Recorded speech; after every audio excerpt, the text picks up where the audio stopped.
because you are listening to Real Talk Radio, where the talk gets real.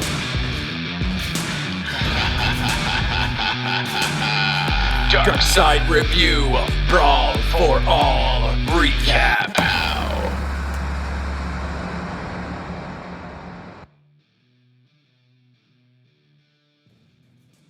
Welcome everybody to Real Talk Radio. This is your boy Justin JLB. It is recap time once again, as we will be recapping Vice's Dark Side of the Ring. This time it is the Brawl For All, the sadly sad moment that the WWE had with the Brawl For All. Before we dive right into it, though, I am always joined by my partner in crime to do this Vice series. He is none other than Mike Tsintziras from Shoot the Shit. Mike, how's it going, good sir? Oh, I'm good, man. How are you with you, man? Yeah, not bad. Can't complain. Brawl For All was fun. Oh, well, yeah, especially for me, an MMA fan, but it wasn't MMA. Right. Yeah. Yeah, no, that's it. We'll get into it. So essentially, for those of you who don't know what Brawl For All is, because, you know, we're in 2020 now, and Brawl For All was in 98. So heck of a long time ago, good 22 years. So basically, the Brawl For All was a shoot style type of matchup. All right, just to kind of explain, the Brawl For All was a shoot style type of matchup where the wrestlers would fight for real in the ring in an MMA kind of style. But it would be punches and takedowns. So pretty much MMA style. Yeah, so when they got taken down, they got stood back, like fight on the ground. Exactly, that's it.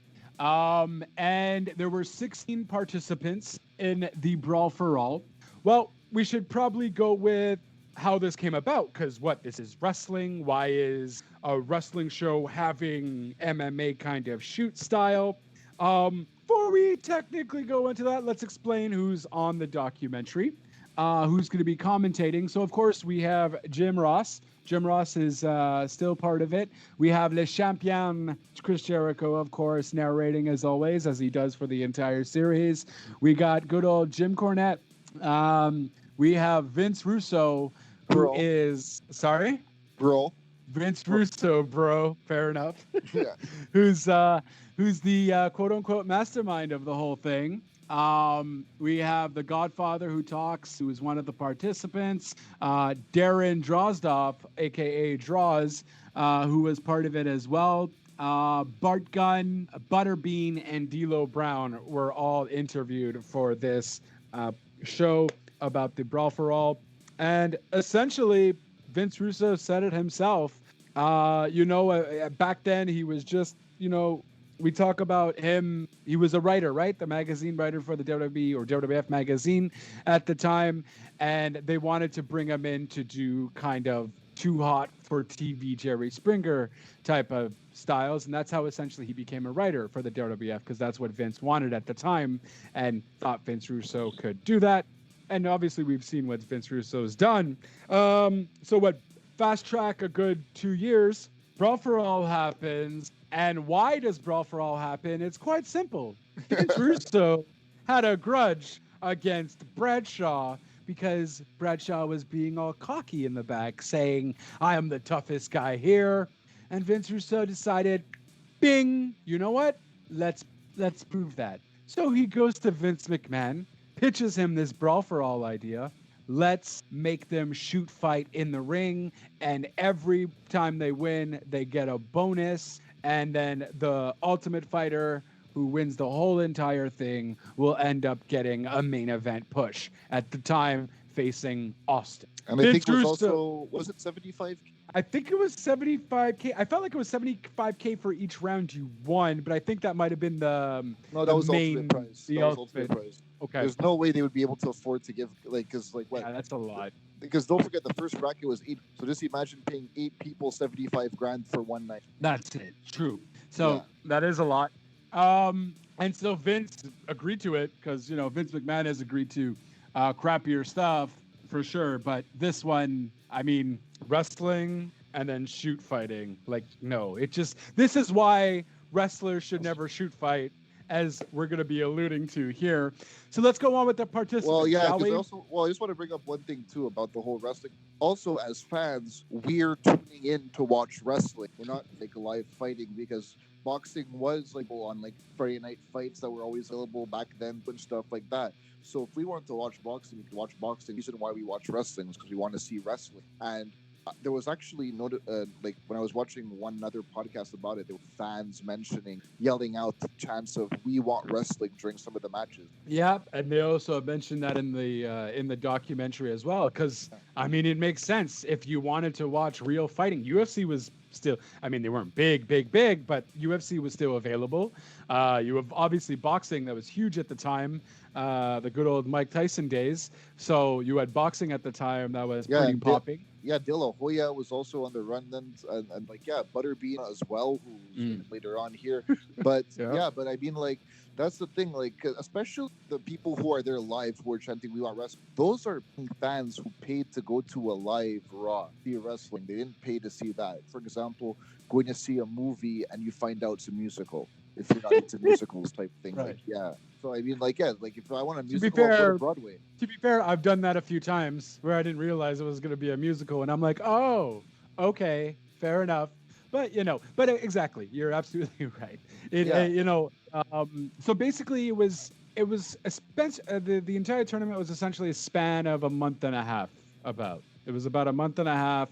There would be 1 or 2 matches a week to kind of decide. So it was 16 participants. Okay, the 16 participants are as follows. We had Steve Blackman, Mark Marrow,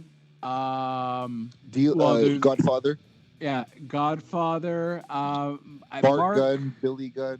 Well, no, Bart Gunn. Billy Gunn wasn't a part of it. Was he? Bart Gunn and Billy Gunn fought each other in the first round. No, it was Bart Gunn and Bob Holly who fought each other. Oh, okay. Yeah. They were good friends. That's maybe why you thought it was Billy Gunn. But it was Bob Holly. They were teammates. I thought they was one job. So Steve Blackman, Mark Marrow, Mark Cirentureri. I don't know who the hell that was. I think he was 8-Ball though, or something. Mark Cirentureri, Bradshaw. We got Brackus. I pronounce it Brackus, but I think it was Brackus. Savio Vega. We have Damon Drozdov. We also got Road Warrior Hawk, who was part of it. Bart Gunn, Bob Holly, Quebecer Pierre, Steve Williams, The Godfather, Dan Severin. Okay, no, 8-Ball is here, so I'm not sure who that other guy was. Either way, he lost first round. Oh, that was him. Oh, Henry Godwin. That's it. Yes. 8-Ball and Scorpio. Yeah. And essentially how I run them down is pretty much how the first bracket happened. So you had Steve Blackman face Mark Marrow, Henry Godwin face Bradshaw, Brackus face Savio Vega, Draws face Hawk, Bart Gunn face Bob Holly, and Pierre face Blackman, Godfather face Severin, and 8-Ball faced Scorpio. So and then it began horribly. So Mike, kind of explain what kind of went on there. All right. Well, there was pretty much immediately people realized one thing is going on because it's real fighting and they're not accustomed. And let's just say this: as an MMA fan, if you watch this and you're a fan of boxing, you're gonna see the sloppiest you've ever seen. These guys are not trained to do this. They're trained to have choreographed matches where you have to work with the other person. This one's pretty much we're both working each other because we're really trying to beat each other up. And like I just remember this was really sloppiest takedown attempts, sloppy. It led to ill will between the guys because really fighting and pretty much it wasn't going well. It wasn't going well. Yeah. One thing I also want to mention was that earlier, but this tournament was actually made for Dr. Death to win. Yeah, exactly. So Jim Ross's boy, as they would call it. Jim Ross was really hyped on Dr. Death to win it. They were getting ready to do this Dr. Death versus Steve Austin. But, we even see, that's going to be the second round. But essentially, first of all, as you notice by those names, these guys aren't big names, right? The main roster, the main top guys obviously didn't want anything to do with it. Jericho described in the documentary that it was basically guys with nothing to lose. to be part of the show. This is when also Bart Gunn kind of didn't have a tag team partner anymore, because him and Bob Holly kind of weren't tag teaming anymore at this point. And so it was, that's it, and he kind of wasn't doing anything. So Jericho just basically mentioned that these were just a bunch of guys with nothing to lose. And it was really cool to see Bart Gunn talk. You know what I mean? See how we look now. And he was mentioning, you know what, I could kind of fight. This would probably be pretty good. He was mentioning his career was going nowhere. And heck, if he can get a thing going with Steve Austin, you know, it would certainly jolt his career. Yeah, it's like, he was mentioning if you work with a top guy, then you get top pay. So yeah. So like, because everybody was promised only 75 grand, but they were told that their work with Austin was a top star. That was the other promising thing for people to do it. But as we mentioned, like, it was just really sloppy. And what's your take on it? Well, I mean, I wasn't a fan of the Brawl for All. I was also still kind of youngish, but I thought it was just stupid. I wanted it to be over. I mean, a month and a half was way too long. It was stupid. It just felt like a heck of a lot of filler. Like those jobber matches we have now that last, like, you know, a minute and a half. It was just filler. It was stupid, but a lot of people were getting injured, as you mentioned. David Severin, first round, backed out. He didn't want to do it anymore. He felt that, one, he wasn't getting paid to a lot to do it when he's done this in, you know, UFC for a lot more money, and he's a lot more skilled than everybody else. So he opted out. And also, if he were to lose, it would damage reputation because he's a legit person. And I feel like, let's say, for example, he throws a punch and somebody opens up and knocks him out with a lucky shot, then it's going to damage his reputation in the real MMA world. That's it. So there was just no point for him. You know what I mean? So, and then, you know, we had Steve Blackman getting injured as well. Well, I mean, you wrote down the list of kind of injuries that people had gotten, no? Well, I didn't mention the people that got any of that. Fair enough. Yeah. So that's it. Like Godfather, she still fought a little bit hurt type thing. Well, and it's real shoot fighting. Like, granted, the matches didn't last forever because it was real shoot fighting, right? It was like 1 minute rounds. So the matches didn't last too long, but they didn't really need to, considering they were legit hitting each other. And with that being said, like, as we mentioned, you know, Dr. Death was supposed to win, and Bart Gunn even mentioned that, you know, I would be fighting Dr. Death next, and everyone backstage was like, yeah, you're gonna, we have all the confidence in the world that Dr. Death is gonna beat you.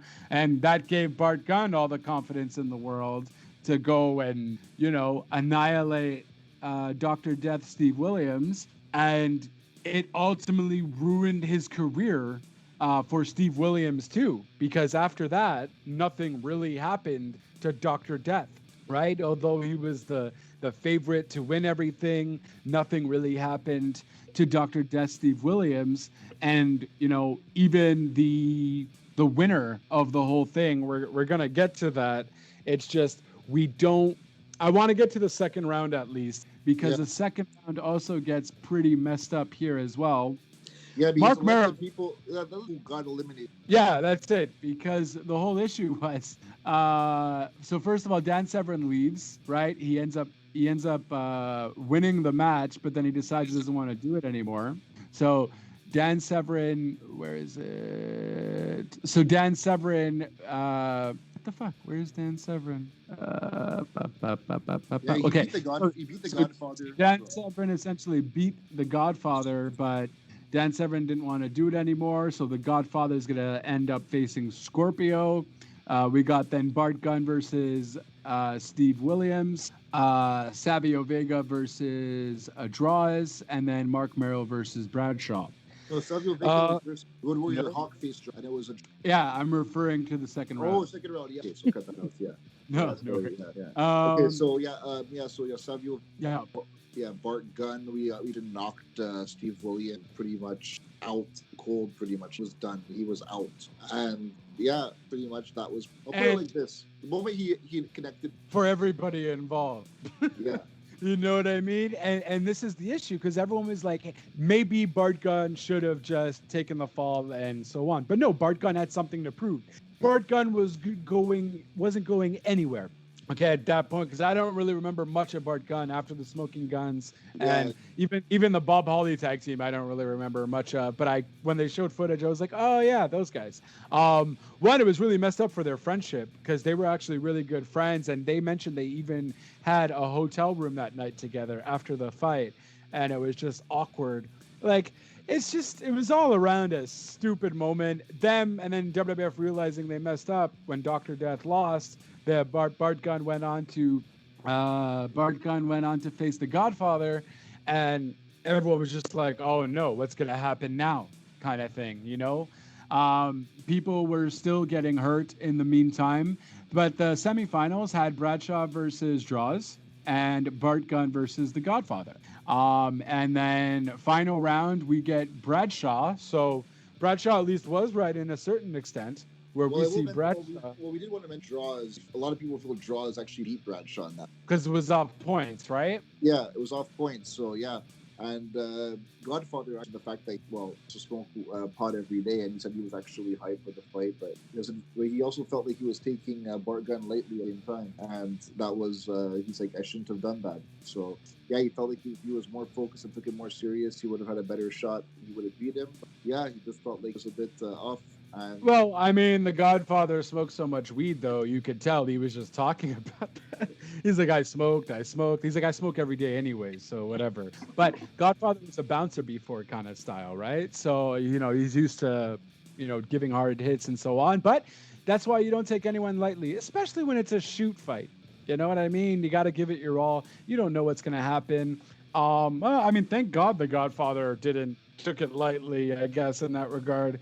Because we might have never have gotten the Godfather, technically. There would have never been any Ho Train. Yeah.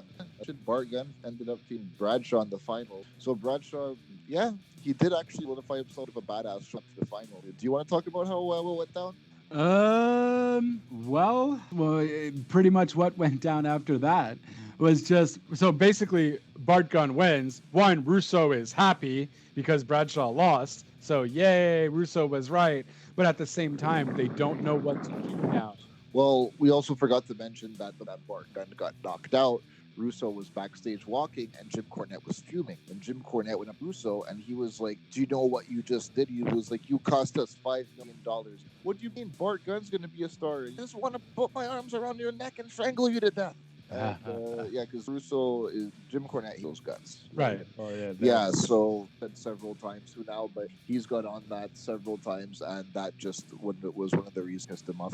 And Jim Ross even said it was Russo's idea. He was like, I don't even know if anybody wants to take credit for how bad this was. Even me, at the time, I wasn't into boxing. I was only watching like Tyson fights and other like big name fights for boxing, like Lennox Lewis, people like that. I wasn't really much into that. So at that point, I was watching some of the Brawl For All, but at the same time, maybe I should just watch Nitro instead. Yeah. And this is coming from a WWF fan. So at that point, I was like, you know what? Nitro's always, that's wrestling. Yeah. Yeah, exactly. That's it. So pretty much Bart Gunn was told by JR, no hard feelings. Okay that you beat Steve Williams. He was like, just know that we're not going to hold it against you. And that moment Bart Gunn he knew that he messed up with what he did. He knew that he was promised a program with Austin he wasn't given. Oh, and so one, which he wasn't given, and then they also ruined it, basically completely ruined his career when they made him face Butterbean at it was WrestleMania. No? Well, yeah, but that was because he wasn't. Here's the thing: he wasn't being used at all. He wasn't on TV at all, and pretty much they told him this at WrestleMania is Butterbean. In their head, it was as a punishment for knocking out Steve Williams. You ruined everything for us. So right now you're gonna face Butterbean, but they didn't tell him that. But they told him they put him in boxing school, and to him, I guess, they want to give him the impression that he's a shot. It's like, okay, so I'll do this wrestle. It's gonna be great for me if I end up beating him. And plus, I'm not beat, so at least this way I'll be able to be on TV. Right before the match, actually, well, not before, but earlier on, Godfather and Gilbert were actually smoking pot, and Butterbean was with them. Butterbean was just with them. I need to mention, people realize. And Butterbean said that all the wrestlers are tough, but they're not real fighters. He's going to make an example of Bart Gunn. Right. Yeah, he Yeah, said and he's that. mentioned that he wasn't trained properly as a boxer, and that he would knock him out easily, pretty much.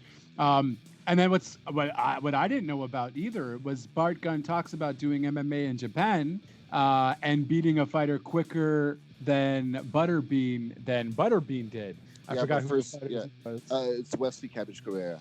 There we go. Yeah, he was a guy who pretty much was known for, at one point, much impossible to knock. At one point, his jaw final to get knocked out, and so he finished at one point. So Butterbean faced him, and Bart Gunn faced him, and Bart Gunn quicker victory him. But let's get back to Mania, because I'll just put it like this: Butterbean knocked him the hell out.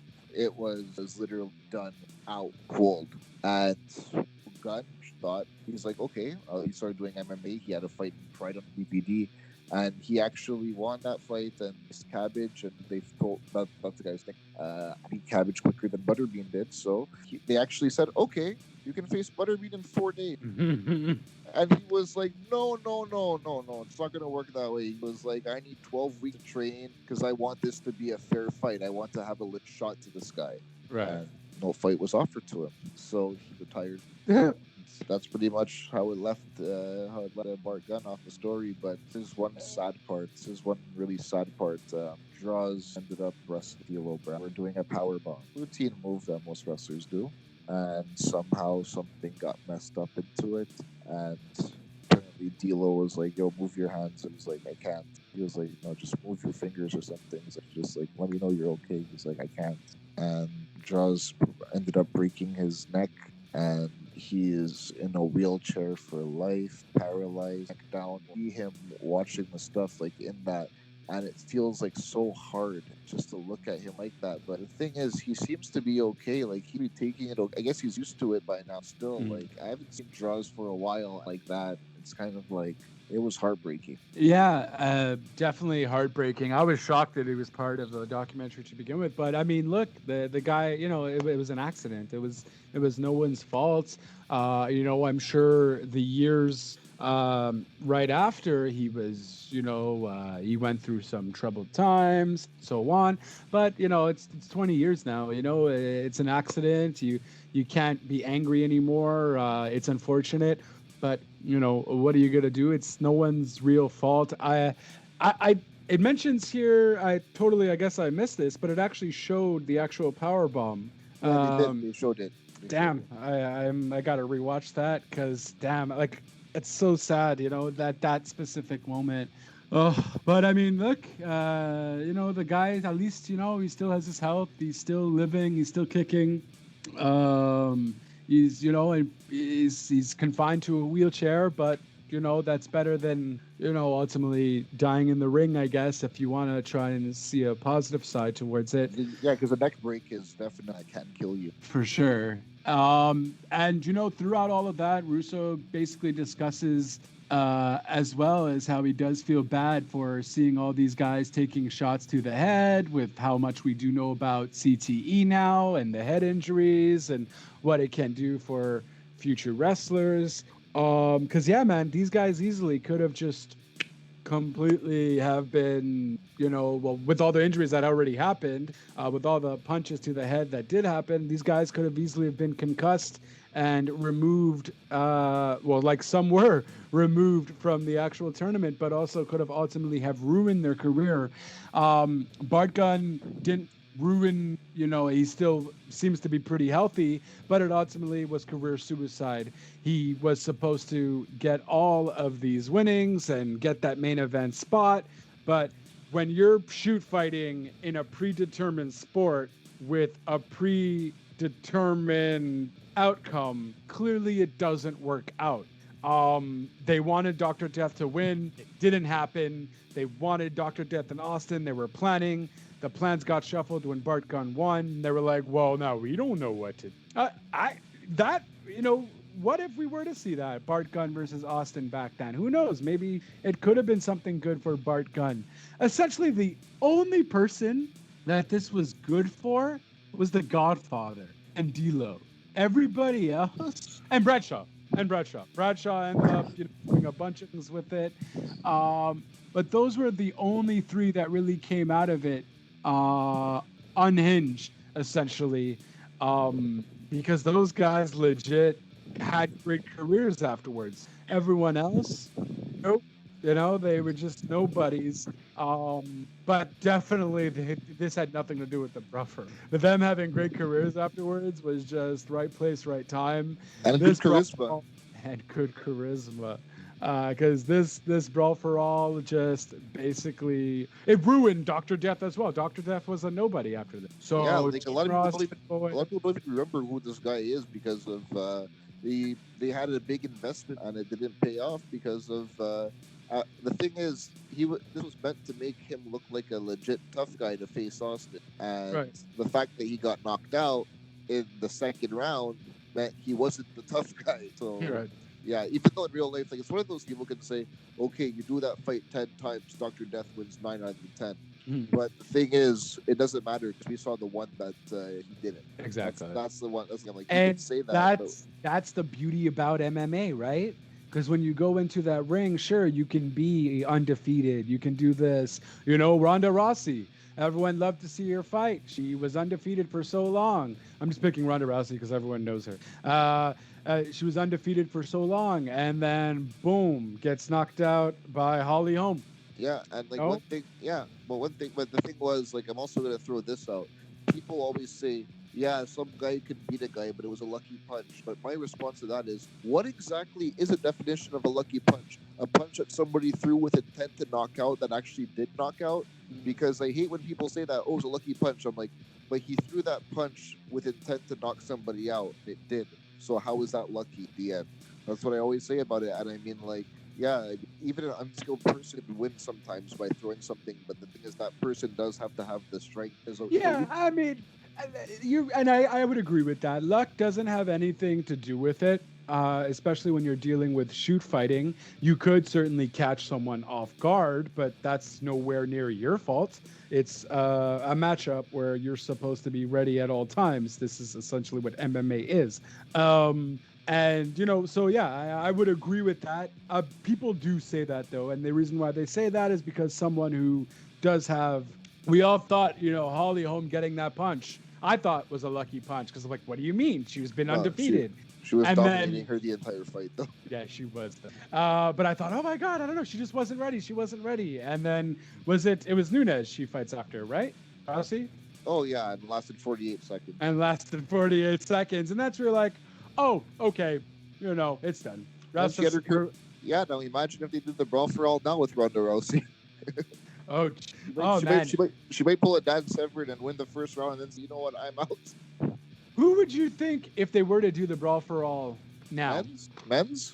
Yeah, men's. Who would you think would be in it out of the active roster? Brock Lesnar?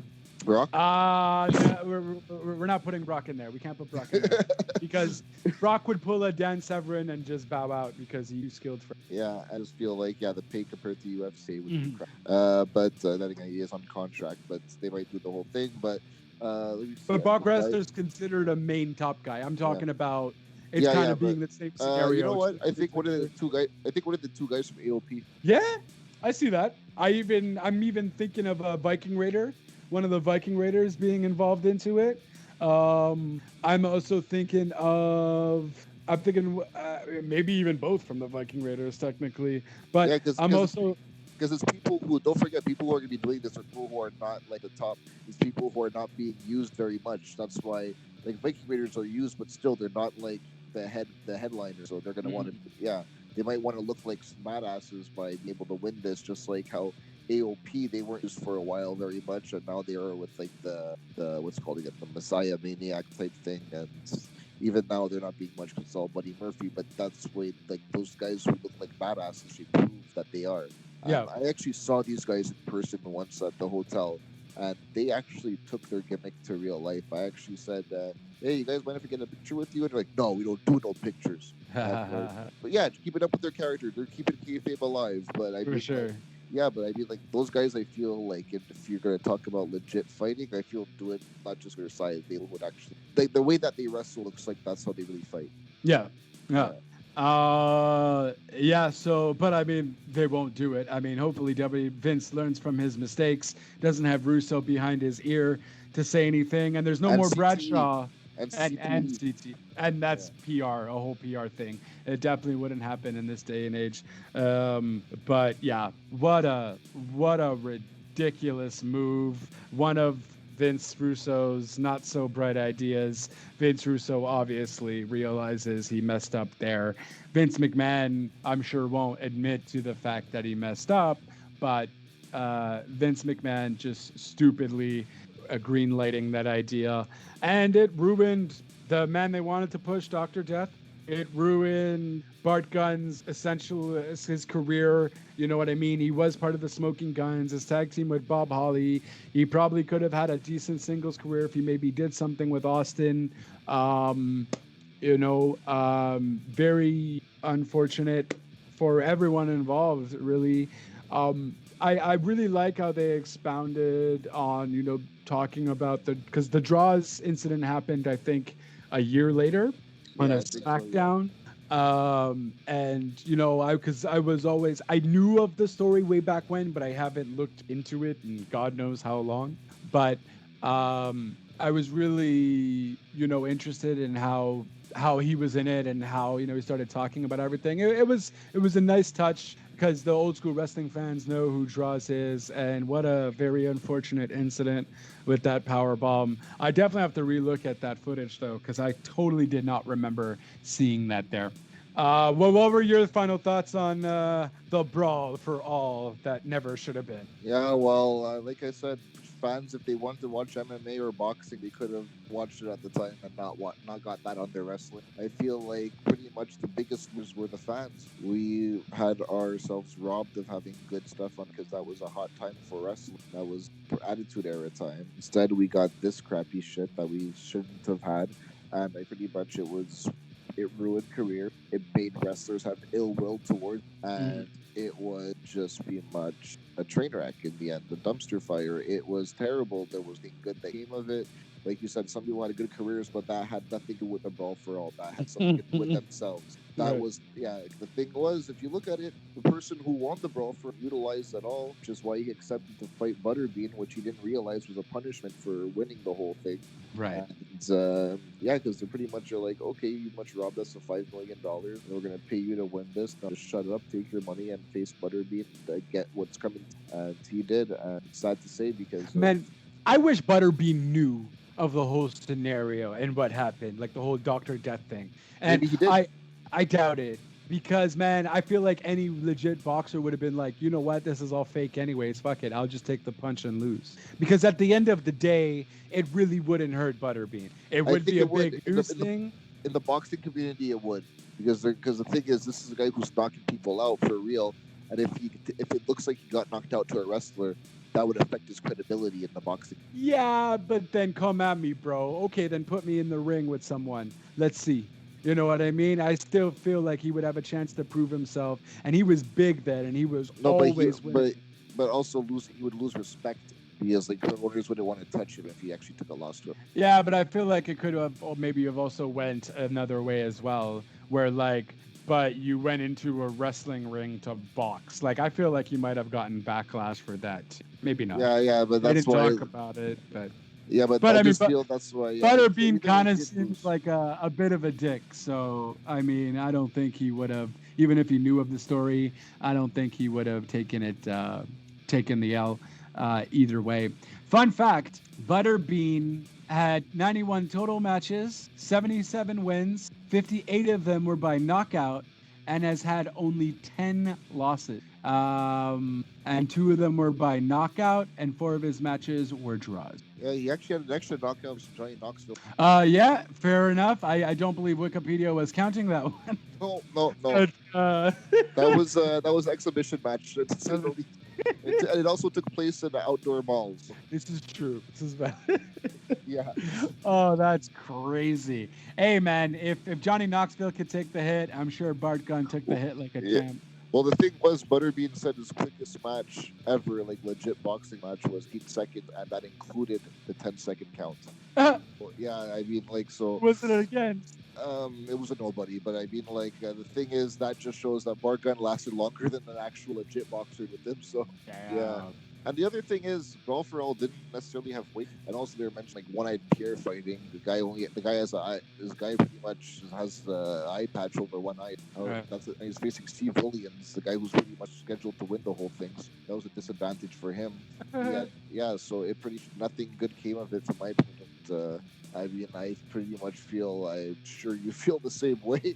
Yeah, it was just stupid, ridiculous. I get you have to try things. I don't get why, and I don't know if it's and out of a grudge. All this, and Vince even said it on the thing. He just wanted to prove to Bradshaw that he wasn't the toughest. Like, okay, good job, buddy. You proved your point. Like, yeah, like he even said he's like, I want to be L's, bro. And then when I saw him lose, I was smiling. It made me so happy, bro. I was just, he got knocked out. Let's see what we can do. That's pretty much like what was going on, because like the only thing that this did in the end was satisfy Ruso by seeing ABL get knocked out. But the thing is, okay, now how are we going to sell pay-per-views now? There was nobody who thought about pretty much if they were going to do this, though, this is what they should have done. Be prepared for whoever wins it. Write a story for each person individually of how you'd main event them with Austin after winning it. That's what they should have done, and that was a big mistake by anticipating that Dr. Death was. That's pretty much like betting on a horse, just pretty much putting all your eggs in one basket, and it doesn't work out for you. And the thing was, they even had time after he got knocked out from the other people that were left. yeah, That's one thing that they could have even done but didn't. Because when he wasn't there, it was like, okay, how come we're not going to write a story for Bart Gunn, the guy who actually knocked him out? Maybe he has a legit shot now. He just knocked out the guy we have to win, and they should start writing a story for him. No. Did they actually announce anything that the winner was going to face Austin? No, that was just kind of more in the background, right? That was something that was told to the wrestlers. That wasn't told to the fans because I think Stone Cold was still wrestling at that point. So like, I mean, that would mean he's automatically going to win his next title shot type thing. Fair enough. Yeah. So just as a fun little fact, that wasn't Butterbean's first time appearing in the World Wrestling Federation. Just kind of quickly Wikipedia'd him up. He actually, first time he appeared on December 7th, 97 to face basically at the In Your House pay-per-view. He defeated former Golden Gloves champion Mark Merrow. So he technically faced one of the competitors. Yeah, because Mark Merrow's a legit boxer, so yeah, that's what they Golden Gloves exactly, and also Stable's ex-husband. Right. Yeah, which is now Brock's wife. Yeah, that works. Yeah, so it's like she decided to leave a boxer for a full mixed martial artist. Hey, she likes the MMA guys. She likes the guys who shoot fight. So there you have it. And Mark Merrow. Now he's I think he's a pastor now, if I'm not mistaken. He's really religious. Sure. I'm not sure if he's a legit pastor, but he's really he does sermons though, so he's got to be something. Fun fact though, I was a huge fan of him when he was a wild man. Yeah, no, it was a decent character. Him, Sable being by his side too certainly helped. But yeah, he was definitely a decent character. It's a shame he didn't really get a heavy push. The whole who did he fight actually? Who did he do that whole feud with Sable when Sable was trying to rebel? And I feel like there was a man involved. I think that was just kind of everybody. He was always jealous. Yeah, because it ended with him being Sable bombed. Right. Yeah. and because I remember there was one thing I remembered was he was actually wrestling at the Survivor Series this one Shell Screwjob event. He was actually part of Team Canada. And I remember there was one part where he was, it's funny how the British Bulldogs on Team Canada, when there was only one Canadian on Team Canada, because Jim Neidhart was there and Doug Furness was there. The only that was on that team was Bill LaFon. Made for LeBron. Yeah, exactly. That was ridiculous. But either way, the one thing I remember throwing because of Mark Merrow, I think had a American flag bandana, threw it over to Bulldog. Bulldog grabbed it, wiped his ass with it, and threw it on the ground. And that made all the fans go crazy. This took place in Montreal, so they want Team Canada to win. So yeah, Mark Merrow's career after Wildman, pretty much, I lost interest into it. I never dug the whole boxing look thing.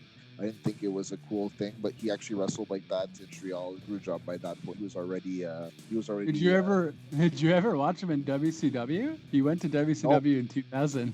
No, I never noticed him there, and if I did, I didn't realize it because, like I said, he never really stood out. Well, he confronted Tank Abbott at the WCW Thunder show, so I don't think he was there for a long time. And I wasn't watching much WCW. I was more of WWF. Oh wow. Right?